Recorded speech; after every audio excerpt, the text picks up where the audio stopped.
वंदे मातरम।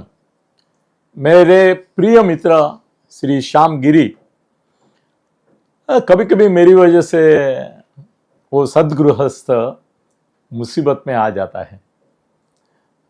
मेरे को आदत है, मगर वो बेचारे थोड़े से परेशान हो जाते हैं।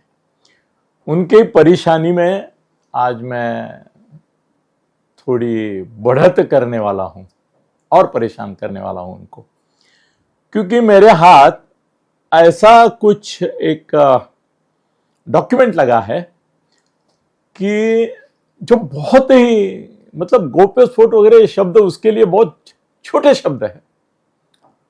अभी तक हम सुन रहे थे कि उद्धव जी को टारगेट किया जा रहा है, उनके व्यवहार रडार पर है। आदित्य को अलग अलग मामलों में, सुशांत सिंह और इसके मामले में कहीं उसको ये कर सकते का इसका प्रयास हो रहा था, वो भी हम देख रहे थे। और राणे साहब ने तो पूरा कॉन्सेंट्रेट ही किया था कि भाई ये दिशा सालियन और सुशांत सिंह इस मामले में कुछ भी करके आदित्य का नाम आना चाहिए। तुम्हारा ये अभी जेल के रास्ते पर है, क्या रे नाम उसका, वो हीरो अभी इसके कोरोना के इसमें फंसा है, दिनो मोरिया हो गया 76 साल का, नाम कभी कभी भूलता हूँ, बाकी सब लिख लेता हूँ। तो दिनो मोरिया तो अभी कभी भी उसकी न्यूज आने वाली है कि वो जेल गया, और उसके जेल के बाद एक ऐसी माहौल बनाया जाएगा कि भाई अभी ये जेल गया, मगर असली सूत्रधार, जैसा वो वाल्मीकि कराड़ के मामले में हुआ था कि ये किया इन्होंने मगर उसका सूत्रधार वाल्मीकि कराड़ है, वैसे लोग तो कुछ भी कहेंगे, लोगों का काम है कहना, तो कहेंगे कि भाई आदित्य को लो, दिनो मोरिया को क्यों, है कि नहीं। तो वैसे एक लटकती हुई तलवार उसके ऊपर भी है। दिशा सालियन सुशांत सिंह मामले में मैं तो उसको निर्दोष मानता हूं, सीधा बोल देता हूं, वो निर्दोष है। क्या है, इतना कितना भी जोर लगाए, फैब्रिकेट करे, मगर अगर जस्टिस, न्याय, नीति, कानून और तुमको जिसको हम बोलते हैं कि नीयत अगर सरकार की साफ रही तो आदित्य को दोषी नहीं ठहरा सकते। मगर अभी आजकल कोई किसी को भरोसा नहीं है। मगर आज मेरे पास एक अलग खबर है, उसके लिए आपको मेरा मराठी जो वीडियो है वो देखना ही पड़ेगा, कोई पर्याय नहीं, कोई उपाय नहीं, क्योंकि इतना बड़ा मेरे पास एक मामला आया हुआ है और उसमें मैं देख रहा हूं कि पहली बार बीजेपी के एक नेता की ओर से, अब उस नेता का नाम मैं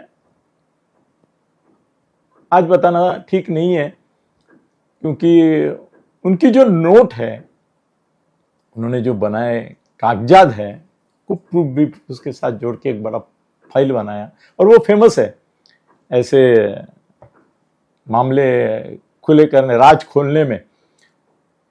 तो वो खोलेंगे, मगर अभी मैं क्या करूं, मेरे हाथ में लग गया है, तो पत्रकार हूं, तो मेरा भी फर्ज भी बनता है और हक भी है, प्रिविलेज है कि मैं उसके ऊपर प्रकाश डालूं। पहली बात तो यह है कि रश्मि भाभी के बारे में ये सब डॉक्यूमेंट्स हैं। रश्मि बहनी के बारे में, रश्मि बहनी बोलते हैं हम उनको आदर से, सम्मान से, और मैंने तो इसके ऊपर एक, शायद आपको मालूम नहीं होगा, मराठी में मैंने एक अच्छा वीडियो बनाया था कि माँ साहब को, मैंने मीनाताई माँ साहब को बहुत करीब से देखा था, और मैंने ये लिखा था उसमें कि मीनाताई माँ साहब की एक प्रतिमा मुझे रश्मि वहिनी में दिखाई देती है। एक आदर है उनके प्रति, सम्मान है। कल भरत गोगावले ने उनके ऊपर कुछ पॉलिटिकल एलिगेशंस किए और बोले कि भाई ये जो विभाजन हुआ शिवसेना का, उसका कारण रश्मि वहिनी साहब है, ऐसा उन्होंने बोला। उन्होंने एक राजकीय स्टेटमेंट किया। उसके बारे में मेरी बहुत अंदर की जानकारी है, मगर आज मेरा वो सब्जेक्ट नहीं है। आज मैं उनके ऊपर जो अगले 1 या 2 दिन में, अभी मुझे मालूम नहीं, मेरा गौप्यस्फोट आने के बाद शायद उसके शेड्यूल में कुछ चेंज हो सकता है। वो बीजेपी नेता जो प्रेस कॉन्फ्रेंस लेने वाले हैं, वो शायद इसमें कुछ ऐड ओमिट करके या थोड़ा अलग दिखा के इसके बारे में बोल सकते हैं। मैं आज कुछ सुराग आपको दे रहा हूं। एक आरोप पत्र रश्मि भाभी के बारे में तैयार हुआ है और उस आरोप पत्र में मैंने वो आरोप पत्र पढ़ा।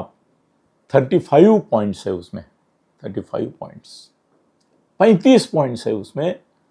आर्थिक कुछ गतिविधियों के बारे में खुलासा है, जो मेरे मराठी जो वीडियो आएगा उसमें 35 के 35 में पढ़ के दिखाने वाला हूं। तो आपको आज वो देखना ही है, क्योंकि यहाँ पे 10 मिनट के इसमें वो नहीं मैं कह सकता।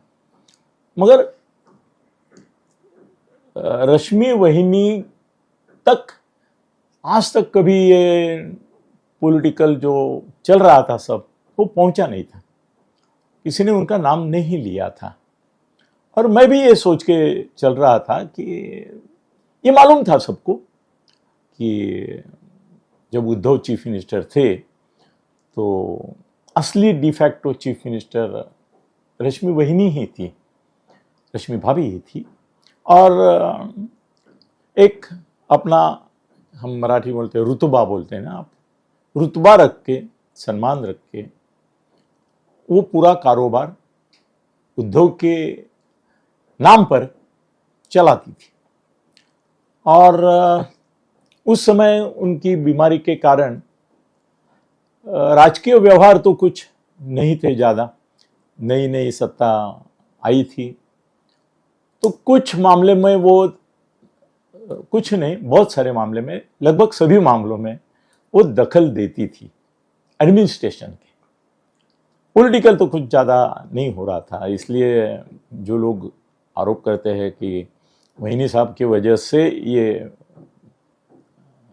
टुकड़े हुए हैं वगैरह वगैरह, तो उसके बारे में मेरी राय कुछ अलग है, वो मैं बताऊंगा। क्योंकि जिन लोगों ने आरोप किए हैं, वो भरत गोगावले जो है, वो मेरे परम मित्र एकनाथ जी शिंदे के राइट हैंड है। तो उन्होंने जो बोला है वो क्यों बोला है, क्या बोला है, उसके बारे में उनसे भी बात करना मुझे, और संजय सिरसाट जो उनके प्रवक्ता हैं उनसे भी बात करना मुझे जरूरी लगता है कि क्या ऐसा निष्कर्ष उन्होंने निकाला और उनके पास ऐसे क्या प्रूफ है कि भाभी जी का पॉलिटिकल इंटरफियरेंस उनको दिखाई दिया है।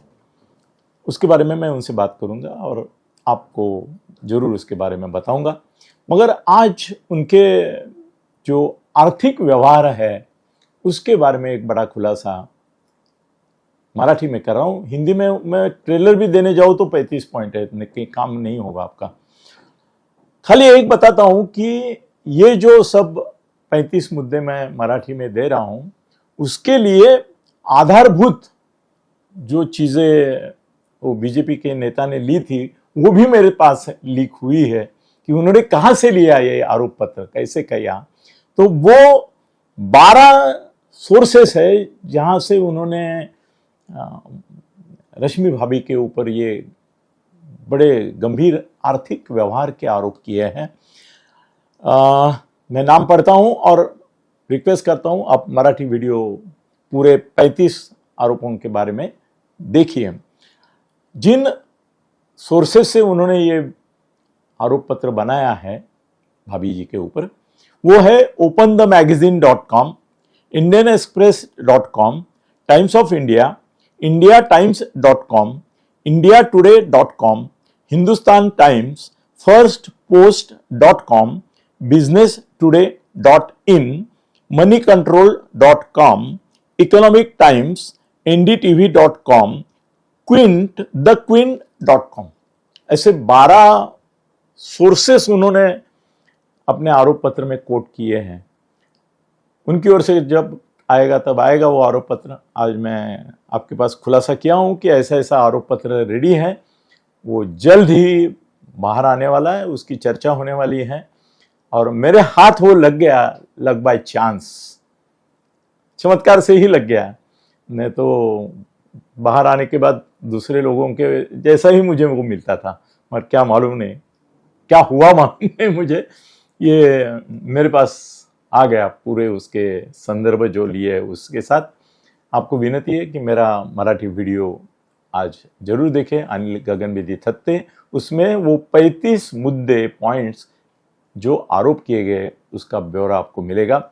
मेरे मन में भाभी जी के प्रति कोई दुर्भावना नहीं है, अनादर नहीं है, और मैं किसी भी हालत में किसी भी तरह जरूरत भी नहीं है, वो गलत भी होगा। उनके पर्सनल किसी चीज़ के बारे में नहीं बोल रहा हूँ, खाली फाइनेंशियल जो ट्रांजैक्शन उनसे हुए हैं उनके बारे में ही मैं मराठी में बोला हूँ। भाभी आप भी गंभीरता से सोचिए, क्योंकि ये जो आरोप है उनका सबका जवाब आपसे मांगा जाएगा, ऐसा मुझे शक है, आशंका है। धन्यवाद।